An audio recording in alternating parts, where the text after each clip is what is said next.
नमस्कार दोस्तों।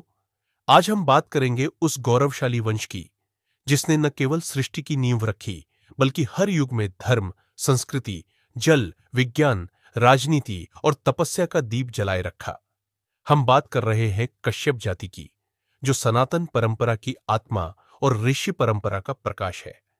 इस गौरवशाली कथा की शुरुआत होती है सृष्टिकर्ता ब्रह्मा जी के पौत्र और महर्षि मरीचि के तेजस्वी पुत्र महर्षि कश्यप से, जो न केवल एक महान तपस्वी थे बल्कि उन्हें सृष्टि का एक प्रमुख निर्माता भी माना जाता है, क्योंकि उनके माध्यम से अनेक प्रजाओं का जन्म हुआ और उन्होंने पृथ्वी पर विविध जातियों और वंशों की नींव रखी। महर्षि कश्यप ने प्रजापति दक्ष की 17 कन्याओं से विवाह किया और इन 17 पत्नियों से ही अलग अलग जातियों, वंशों और लोकों की उत्पत्ति हुई, जिनमें देवता, दैत्य, असुर, गंधर्व, यक्ष, नाग, पक्षी, पशु और मनुष्यों तक का समावेश था। यह दिखाता है कि महर्षि कश्यप की संतानों में पूरी सृष्टि समाई हुई थी। पत्नी कद्रु से नागों की उत्पत्ति हुई, जैसे कि शेषनाग, जो भगवान विष्णु के शैया रूप में प्रतिष्ठित है।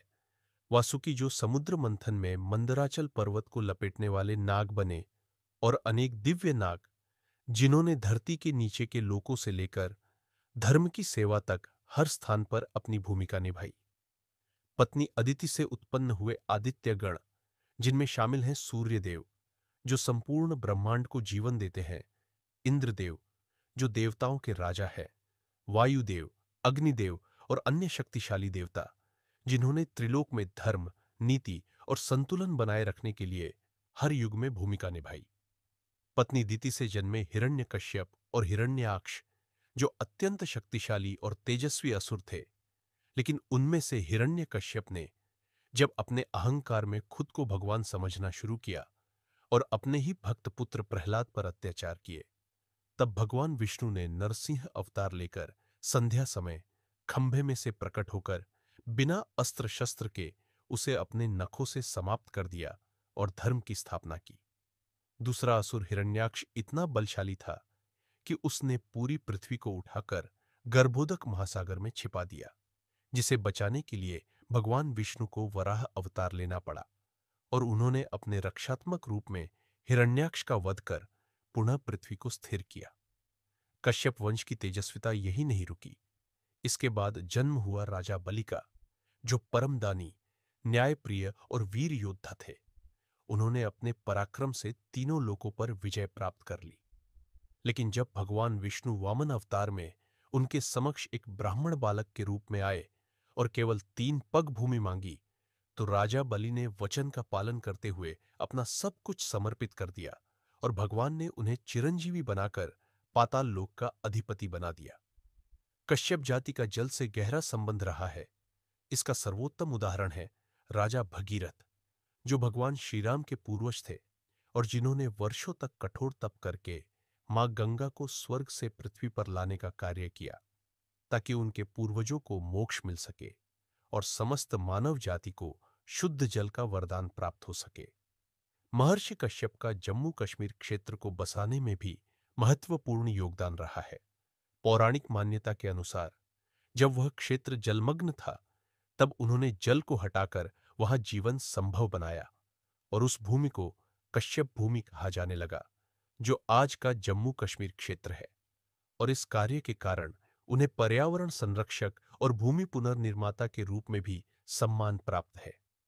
कश्यप वंश की शाखा में एक और महान संत हुए कालू बाबा डीमर, जो इतने ज्ञानी और तपस्वी थे कि उन्हें स्वयं नारद मुनि का गुरु कहा गया। यह दर्शाता है कि इस जाति में न केवल शक्ति बल्कि ज्ञान और अध्यात्म का भी उतना ही प्रभाव रहा है।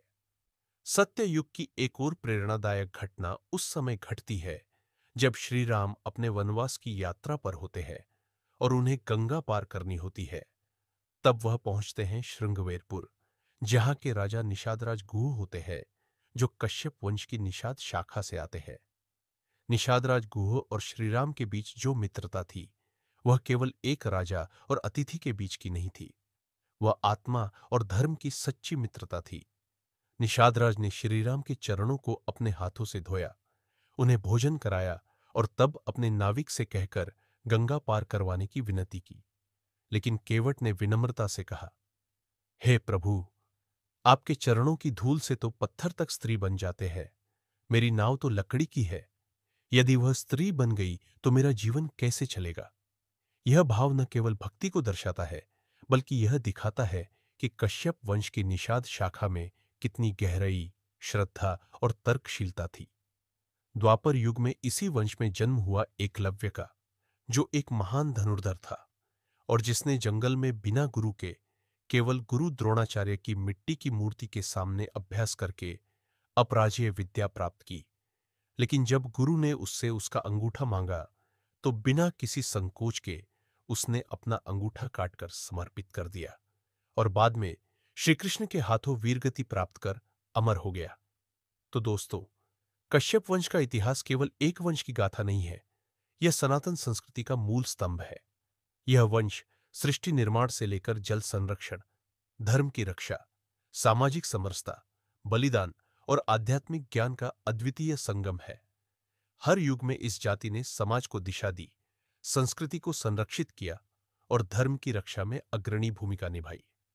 अगर आपको यह वीडियो पसंद आया हो तो इसे लाइक करें, शेयर करें और हमारे चैनल को सब्सक्राइब जरूर करें।